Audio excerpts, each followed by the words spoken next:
Muy buenas noches. El presidente López Obrador ha estado muy molesto por la publicación de un artículo del periódico The New York Times donde abordan el presunto financiamiento del crimen organizado a su campaña del 2018. Tanto fue su enojo que hizo público el número particular de la periodista de este diario en su conferencia matutina, violando así la ley que protege los datos personales, los datos particulares. Para hablar de todo lo que ha ocurrido en torno a esto, de la reacción del presidente, saludo a los colaboradores de la Mesa de los Martes. Paula Sofía Vázquez. Paula, buenas noches. Hola, buenas noches. Violeta Vázquez, muy buenas noches. Buenas noches. Carlos Bravo Regidor, muy buenas noches. Muy buenas noches. Empecemos contigo. Hay muchas cosas de las que hablar, desde luego. ¿Por dónde empezamos, Mira, Carlos? déjame empezar por un detalle no menor. Sí. Pero creo que importante para poner este tema en contexto. El New York Times no había publicado ningún artículo cuando el presidente salió, digamos, a echarse el pleito con ellos. Se adelantó, sí. Lo que había hecho el New York Times, y de hecho esto habla bien del New York Times porque es como, digamos, el equivalente al debido proceso periodístico, es enviarle al presidente un cuestionario.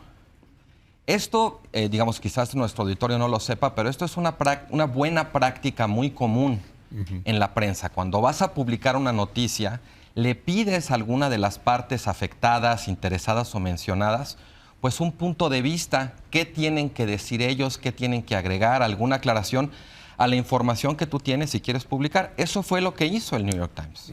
Y le mandó las preguntas al presidente. El presidente se quejaba que se las mandaron con muy poco tiempo. Pero eso también es una práctica estándar en el gremio. Tú no le quieres dar una semana o un mes a una fuente que además puede reaccionar adversamente a saber que se va a publicar esa nota. Les das pues poco tiempo, o sea, es como una advertencia. Oye, traigo este tema, ¿qué tienes que decir? Aquí tengo estas preguntas. Les dieron un día, si no me acuerdo. Me parece que eran 24 horas. Sí. O no sé, sinceramente no sé, pero o sea, digamos, el tiempo siempre es breve. A las fuentes, a quienes les llegan esto siempre les parece poco tiempo. Sí. Es normal, también es estándar. Lo que quiero decir es, lo que hizo el New York Times es buena práctica común en el gremio. Y lo que hizo el presidente de exhibir el cuestionario y de alguna manera de contestarlo en vivo, pues sí es una práctica, digamos, muy lamentable en varios sentidos. Yo nunca había visto algo así. Yo tampoco. En primer lugar, porque, o sea, tú ahorita decías, porque el presidente reaccionó a la publicación. No se había publicado la nota. Tienes razón. La reportera estaba haciendo su trabajo bien hecho. Y el presidente, en cierto sentido, la castiga porque no le gustan las preguntas. En segundo lugar, bueno, pues, digamos, muestra el teléfono de la reportera, cosa que también es una práctica deleznable. No tenía por qué hacerlo. Y al día siguiente, cuando otra reportera de Univisión le dice al presidente que si esto fue un error, dice, no, lo hicimos a propósito y lo volvería a hacer. Cada vez que me difamen, pues, o sea, ahora sí que si ustedes me hacen esto, pues yo también tengo con qué contestar. Habrá réplica, ¿no? El New York Times no había difamado. Tú no puedes difamar a alguien por hacerle una pregunta, y menos cuando no habías publicado. Aquí hay una tergiversación de origen que realmente altera mucho el escenario. Porque el New York Times no estaba... Si tú lees, de hecho, la nota del New York Times incluso, el New York Times no le está adjudicando al presidente ninguna culpa, ninguna responsabilidad. Hay un debate muy sano, como siempre ocurre en el gremio periodístico, sobre si realmente valía o no vale la pena publicar notas sobre investigaciones que no conducen a un lugar. Es un debate muy razonable. Hay gente que dice, pues no, porque se presta malas interpretaciones, que están haciendo insinuaciones dolosas. Y otros que dicen, bueno, que Estados Unidos haya investigado las campañas de 2006 y 2018 de López Obrador por presuntos vínculos con el narco, aunque no haya llegado a ninguna evidencia conclusiva, aunque no tenga la bala de plata para probar nada. De todas maneras es nota. Y es más nota además cuando dentro de la justificación de por qué no continuaron la investigación está no nada más que no encontraron ninguna bala de plata, sino el temor a que esto pudiera enrarecer la relación con México. Yo soy de la idea de que sí es nota y que sí se puede publicar, pero le concedo legitimidad al punto de vista que dice que no. Lo que me parece fuera ya de toda proporción es reaccionar con todos los epítetos que reaccionó el presidente, tanto a las preguntas del New York Times como a la reportera que al día siguiente le dijo, usted violó la ley de datos personales y el presidente dijo, pues esa ley no está por encima de la libertad, del respeto al presidente, de mi autoridad, en fin, de un montón de cosas. Déjame ir al tema periodístico y poner aquí un tuit que me gustó de un tal Carlos Bravo Regidor, en donde decías tú que en el tema periodístico es importante esto, porque el New York Times hizo lo que tenía que hacer. Correcto.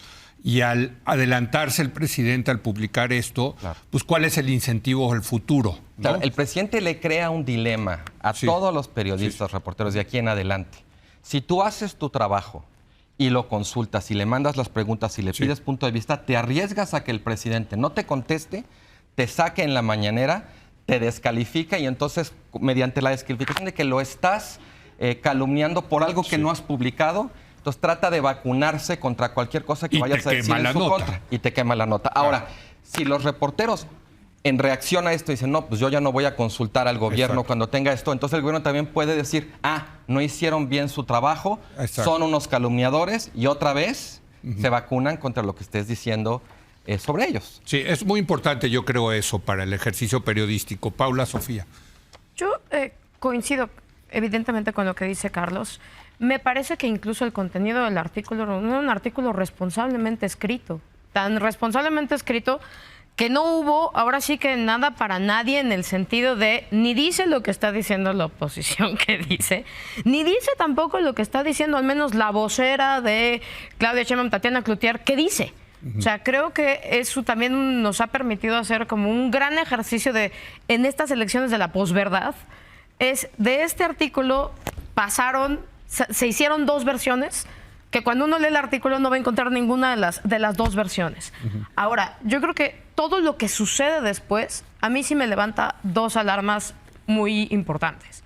La primera es, el presidente violó derechos en vivo, en directo y en rutilante Technicolor. O sea, no hay manera de decir que está sujeto a interpretación. La ley de datos personales protección de sujetos obligados es muy clara y se violó esa ley sin ningún tipo de decir, es que hay una interpretación. Ahí, en vivo, todos vimos cómo se estaban violando los derechos de las personas. Lo que sucedió después también me parece una alarma en ver la reacción, que creo que lo que evidencia es que el liderazgo del presidente a lo que ha llevado es a desbordar, ya no los procesos electorales, ya no la ley electoral, a desbordar todos los criterios que pueden existir del pacto de civilidad política. Lo que pasa después, que todo el mundo empieza a publicar y a publicar y a publicar y a publicar, es una violación de derechos de todas las personas, contra todas las personas, y que estamos normalizando. Y ahí sí me gustaría recordar una cosa bien básica. Uno puede decir que no le importa que le violen sus derechos. Uno puede decir que hayan publicado nuestro número. Porque creo que fue la reacción un poco de los dos lados, ¿no? Unos diciendo, ni modo, a cambiar el número, y otros diciendo, ay, qué bueno que todos ahora tienen mi número para platicar. Pero estamos minimizando que se violó el derecho de muchas personas, que hay muchos terceros afectados. O sea, yo creo que lo que decía el hijo del presidente, se pueden involucrar mis hijos, creo que también hay el derecho de muchas personas afectado y que esos derechos son irrenunciables.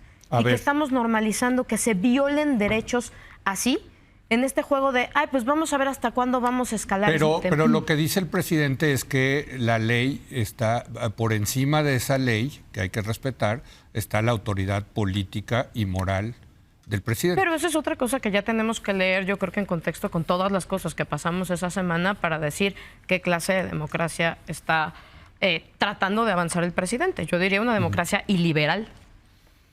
Violeta. Bueno, Vázquez. yo quisiera, pues, haciendo honor a la etimología de analizar, separar las dos cosas. Por un lado, creo que hay que hablar del contenido de la nota.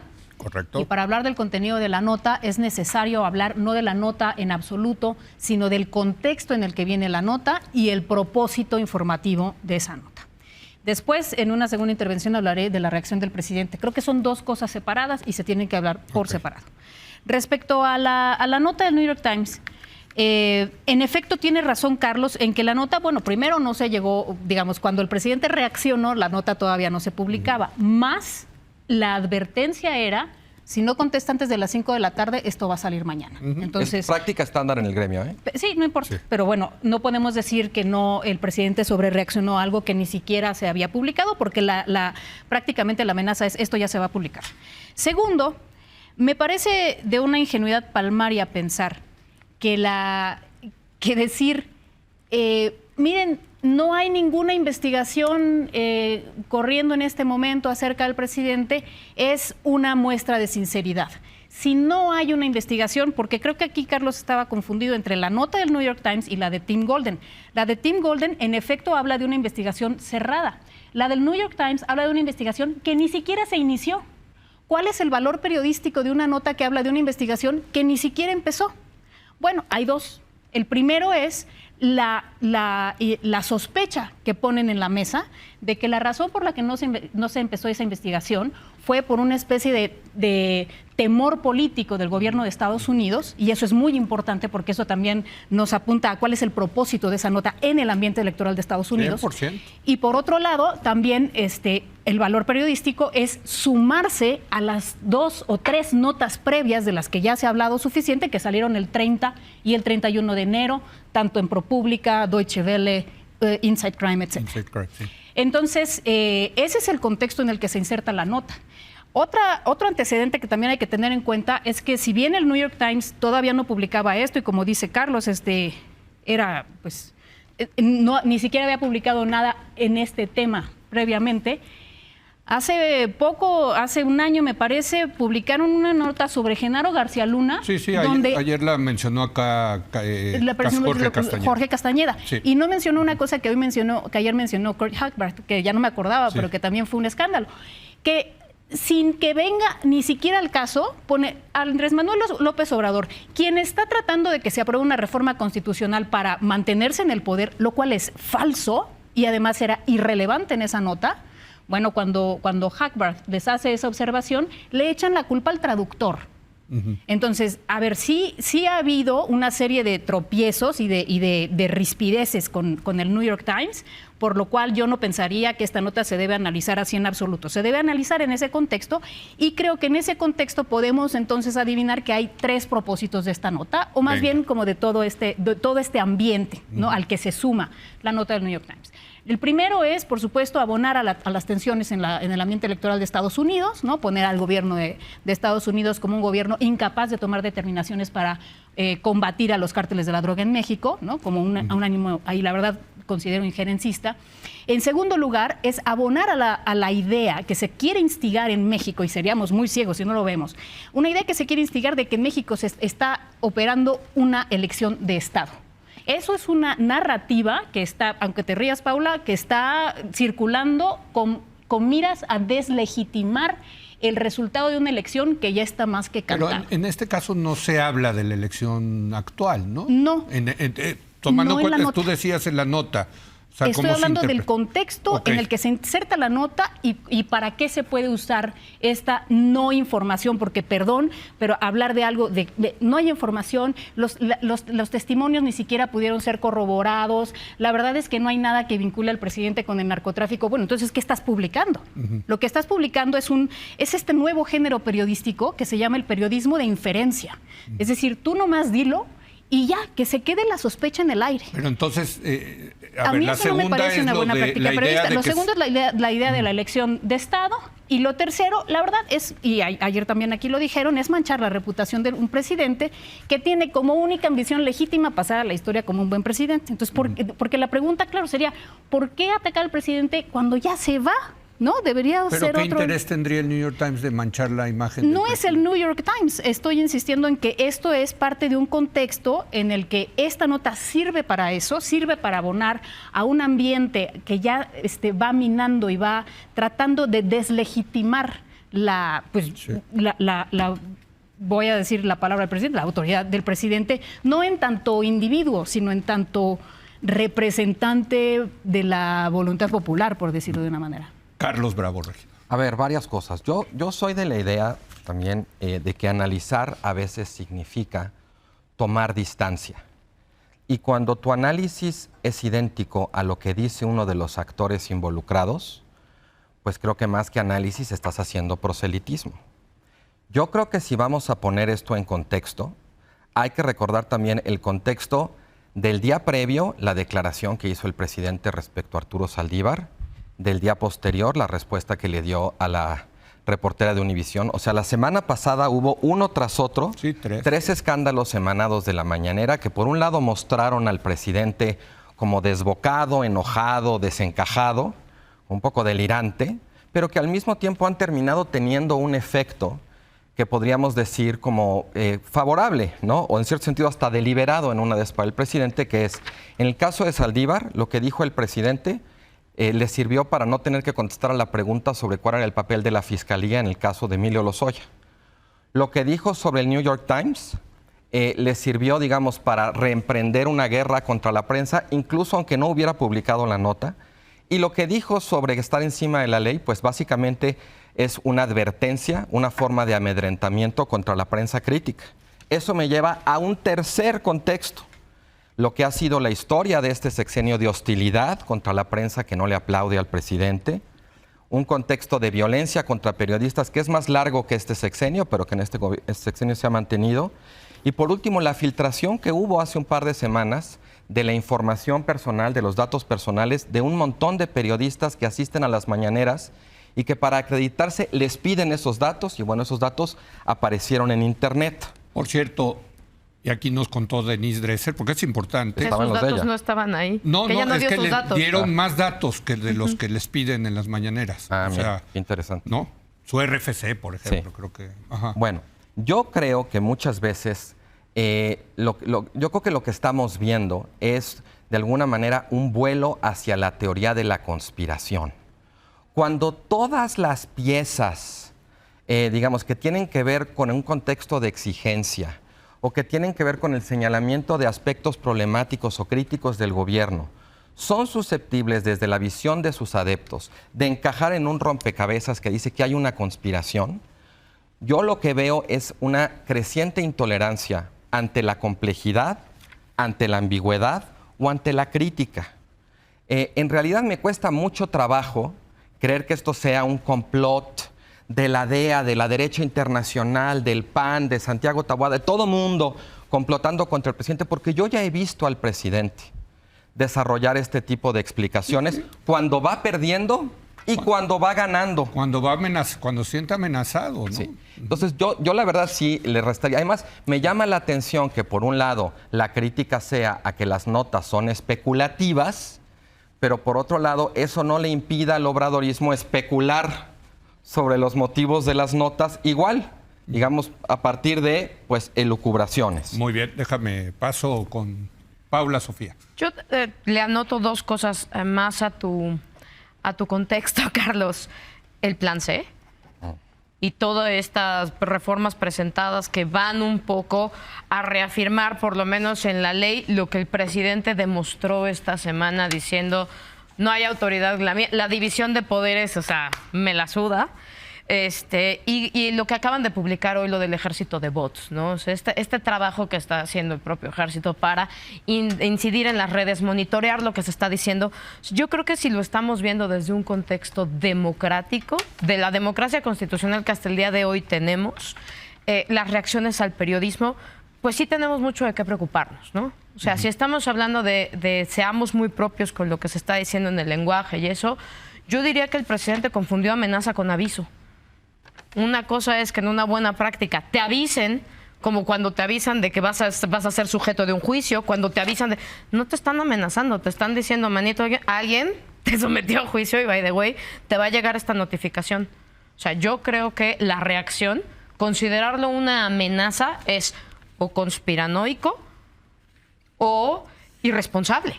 O sea, creo que entender que el periodismo funciona así, me parece que sería una de las primeras cosas que uno esperaría de un líder de Estado.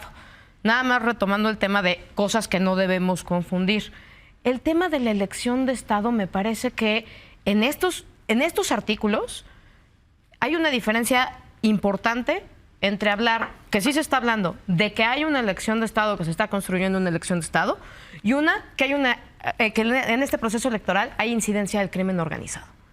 Creo que las dos cosas corren por cuerda separada, están vinculadas, pero no se prueban igual. creo que el tema de la elección de Estado está vinculado a si hay inequidad, si el presidente viola la Constitución 34 veces como la ha violado hasta ahora, si hay uso de recursos públicos, si hay uso faccioso de programas sociales. De ahí se construye si hay o no una elección de Estado. Si hay incidencia del crimen organizado, que es un poco lo que se puede empezar a construir a partir de estas notas, creo que es otro tema que no tiene que ver con la elección de Estado. Me parece todavía más grave. Si estamos hablando de candidatos apoyados por el crimen organizado, que igual y no es el presidente, que igual y, o sea, pero sí son dos temas distintos, son dos temas igualmente importantes y me parece irresponsable querer mezclar uno con el otro. A ver, Violeta. A ver, que acusen de llamar, más bien que llamen a algo teoría de la conspiración, pues es una manera de descalificar una explicación, porque parece que no se sabe cómo se construyen las narrativas. Las narrativas se van construyendo colectivamente, ¿sí? Hay intertextos, hay textos que se apoyan en otros textos.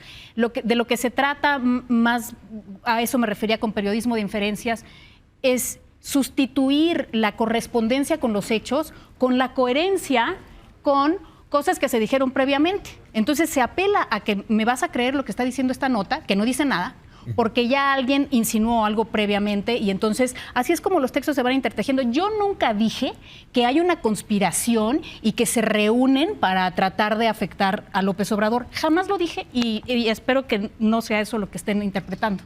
Lo que sí creo es que hay hay la construcción de una narrativa de elección de Estado y también de que hay dinero ilegal en las campañas, etcétera, que está teniendo como propósito deslegitimar, digamos, tender la cama para que cuando llegue el resultado de la elección digan que esa elección no fue legítima. Eso es lo que creo que está sucediendo aquí en México. Ahora, sobre la hostilidad con la prensa, contra la prensa, a mí me gustaría decir que así como se presentó ahorita, como estamos presentando o enmarcando la discusión, pareciera que López Obrador lo que hizo en venganza por el cuestionario que recibió fue revelar el teléfono de la periodista.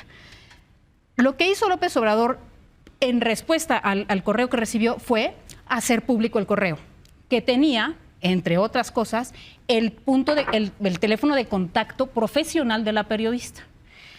Todo se centró al final en ese detalle específico. También estaba su correo electrónico y por alguna razón ese no fue el motivo del escándalo. Fue el teléfono personal. No es su teléfono personal, perdóname. El correo. El correo no es dato personal, por eso nadie dijo nada. ¿Y por qué el teléfono va a ser un dato personal si es el teléfono del trabajo? Es su punto de contacto. Entonces, el presidente lo que hace es hacer público todo, sí, se va con todo y el teléfono. A mí eso me parece un error, ciertamente, pero también creo que no exageremos, ¿no? Y que no pasemos de ahí a decir que el presidente hostiga a periodistas, porque es muy fácil saltar de eso a una narrativa chantajista que utiliza una tragedia cotidiana de nuestro país, que es lo peligroso que es para muchos periodistas de a pie, sobre todo de provincia, de medios pequeños, ejercer su oficio, con eso parapetar a grandes medios y otorgarles impunidad. O sea, ahora resulta que los grandes medios corporativos pueden mentir y no se les puede contestar, no hay derecho a réplica, no se puede decir que están calumniando, porque en Zacatecas hay periodistas pobres de medios mucho más pequeños asediados por el crimen organizado. A ver, Violeta, eso es un chantaje y me parece inaceptable mezclar esas dos cosas. El hecho de que haya publicado el teléfono de Natalie, de la corresponsal del New York Times, es ilegal. Tú has dicho es un error. Al día siguiente pudo muy fácilmente decir, pues sí, fue un error, discúlpenme, me disculpo con ella, no había visto que era una ilegalidad, se hubiera acabado ahí el tema. No, el presidente sigue defendiendo la decisión de publicar el teléfono. Y dice una frase que a mí, Violeta, me da miedo. A mí me da miedo, como ciudadano y como conductor de este programa y estando en los medios. Y la frase es: por encima de la ley está la autoridad moral y política del presidente. Bueno, pues Dios nos agarre santiguados, Violeta, porque creo que estamos... O sea, digo, esa es la mismísima definición de un déspota. He estado pensando mucho en esa frase y lo que se analizó aquí también ayer. A mí me parece que la razón por la que a veces no nos entendemos es porque estamos analizando a la misma persona en dos planos distintos. Lo que algunos interpretan como el presidente está hablando de sí mismo como persona y diciendo mi autoridad moral va encima de la ley de transparencia. Sí. Otros lo interpretamos como la investidura presidencial de una autoridad legítimamente constituida y representativa del pueblo mexicano. Sí. La verdad que sí. Está por encima. Más arriba que la ley de Está por encima de la ley. No está por encima de la ley. Pero independientemente de quién sea el presidente. Ser calumniada. Puede ser Peña, puede ser Calderón, puede ser porque es presidente. Es que hay una diferencia entre Peña, Calderón y López Obrador, que es la legitimidad que tienen. No, perdóname. Bueno, entonces, pero... a ver, defíneme legitimidad, por favor, Violeta. Porque la legitimidad democrática con la que llegaron al poder. Pues Calderón llegó. Eso no lo exime de tener que cumplir la ley. Perdón, pero Peña llegó con legitimidad democrática. Legitimidad igual. y carretadas de dinero que se demostraron después pero de entonces eso. ya acaba siendo un argumento interpretativo, Violeta. Y muy personal, por cierto. Absolutamente personal. Entonces ya no estamos hablando de la investidura presidencial, sino otra vez del individuo. De una autoridad legítimamente constituida, que es el presidente de la República. A ver, yo lo que les estoy tratando de explicar es lo que el presidente está queriendo decir por autoridad moral del presidente. ¿Pero no es la qué te autoridad parece moral a ti? de este señor que nació en Macuspana, sino de esta autoridad que fue democráticamente electa por el pueblo de México. ¿Pero qué te parece a ti esa declaración? A mí me parece que en efecto una andanada de calumnias contra una autoridad legítimamente constituida no debe ser tolerada. Y por no tolerada no quiere decir deben perseguirlos ni callarlos. Pero contestarles es... Pero cometer ilegalidades, ¿se vale? El presidente está hablando de su derecho a replicar una posible calumnia. Sí. A ver, vamos a dejar... Por cierto, me queda poco tiempo, entonces sean breves. Bueno, a ver, yo creo que la nota es debatible, sí. ¿Justifica eso lo que hizo el presidente? No. Yo creo que el presidente sí puede contestar. Hay una frase, me parece que era de Melchor Ocampo, que el presidente luego, antes usaba mucho, ahora ya no. Una frase muy sensata que dice, la prensa se combate con la prensa. Se regula. Entonces, se puede, la prensa pro López Obrador puede responder a la prensa crítica de López Obrador. En segundo lugar, hay leyes para defenderse de la calumnia en México y en Estados Unidos. El presidente, si se siente calumniado, puede recurrir a ellas.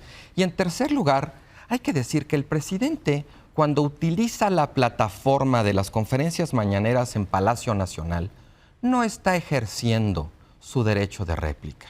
Está usando su poder para tomar represalias y lanzar advertencias.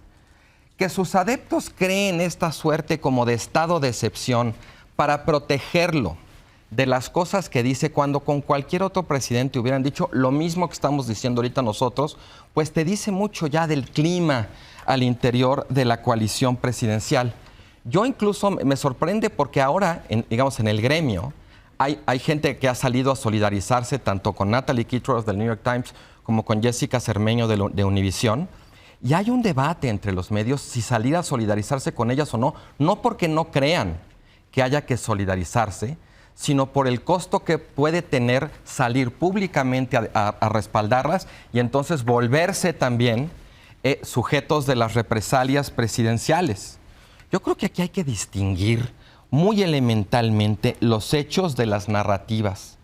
No hace falta estar construyendo narrativas para simplemente conectar los puntitos de que al presidente le sale muy bien cuando enloda la discusión con este tipo de declaraciones. Decía hace rato, hay esta interpretación de que el presidente tiene un comportamiento demencial, pero también podemos ver las consecuencias de ese comportamiento que son, me parece, deliberadamente favorables a su causa. Llevamos todo el programa hablando de si los reportajes están bien o no, de si la reacción del presidente está bien o no, y no estamos hablando de lo fundamental, sobre todo en el contexto electoral, que son los resultados del gobierno en materia de seguridad. Muy bien, va. En materia de seguridad y, por ejemplo, el extraordinario reportaje que acaba de sacar Animal Político en materia de vacunación, creo que esos son los resultados en los que nos deberíamos estar enfocando. Yo, rápido, sí, efectivamente, existen mecanismos legales para protegerte contra la calumnia, existen mecanismos legales para protegerte si se violan tus derechos, existen miles de mecanismos legales y dentro de esos mecanismos legales, el poder, porque hay una cosa que de pronto siento que se olvida en este tema. Andrés Manuel López Obrador no es un pobrecito ciudadano, es la cabeza del poder ejecutivo. Y cuando está haciendo la mañanera, es un acto de autoridad. en el que él está ejerciendo poder contra ciudadanos que podrán tener medios de comunicación, pero son ciudadanos. Ahora Y imagínate que ahí sí- judicializara eso. Eso Pues, sí sería no, sería una bastante bomba. más interesante que se judicializara, porque afortunadamente todavía tenemos un poder judicial más o menos independiente hasta el día de hoy a estas horas, que todavía podría llevar este caso y podríamos decidir. De hecho, es más, la mañanera, si es acto de autoridad o no la mañanera, es un juicio que está llevando ahorita Procesar Denis el Dresser. conflicto conforme a la ley. Es un acto A que ver. está- sí, y ahí sí yo sí creo que no empecemos a confundir transparencia con exhibición, honestidad con cinismo y justicia con venganza. Me parece que estamos desbocando la discusión de los cauces civiles democráticos en los que se tendría que estar procesando. Violeta, te quedan 30 segundos. Pues no tengo más que decir. A mí me parece que estamos exagerando, la verdad, la reacción del presidente. Creo que lo que hizo fue deliberadamente hacer pública una comunicación que de por sí no era privada, porque era una comunicación profesional con el jefe del Ejecutivo, y nos estamos enfocando en un detalle que no considero menor, considero un error, pero considero que estamos perdiendo, los árboles no nos dejan ver el bosque, estamos perdiendo todo ese contexto de andanada mediática en contra de una autoridad, como dije, legítima. Mira, yo sí quisiera aquí aclarar antes de irnos que cuando yo digo que es un déspota, tú sabes la definición de déspota de la Real Academia de la Lengua, que es aquel gobernante que gobierna sin respeto a las leyes. Y lo que está diciendo aquí el presidente es, por encima de la ley estoy yo, mi autoridad moral, mi autoridad política. Perfecto. Insisto, eso puede ser en nimiedades, Violeta, pero si dejamos pasar esas nimiedades, luego se van acrecentando y pueden acabar en cosas muy serias. Los déspotas, como el que hay en Rusia, pues él sí puede decir, pues a ver, échense a fulanito porque encima de mi autoridad moral no puede estar el señor Navalny, que es un opositor. Creo que no es tenemos legítimo. fundamentos para pensar Por algo eso, así. por eso. Pero Y yo ganó lo que sus digo es, elecciones, Leo. a mí me asusta, como liberal que soy, cuando un presidente dice una cosa así. Me asusta, la verdad. A mí no me parece que deberíamos llevarlo a esos extremos y sobre todo sin ninguna evidencia, ¿no? Bueno, O sea, la evidencia es que mantener violó la las ley. cosas en la proporción en la que Bueno, se pero está. así empieza, no son pendientes resbaladizas. Si pude publicar el teléfono, pues mañana El presidente ya se puedo. va. Bueno, por fortuna, yo te diría, porque alguien que ya piensa así se tiene que ir ya de la presidencia, yo creo. Pero bueno, gracias Paula. Muchas gracias, Gracias Leo. Carlos. Buenas noches. Gracias, Gracias, Leo. Violeta. Hacemos una breve pausa. Regresa Valeria Moy y Mariana a Campos para hablar de la situación fiscal del gobierno de López Obrador.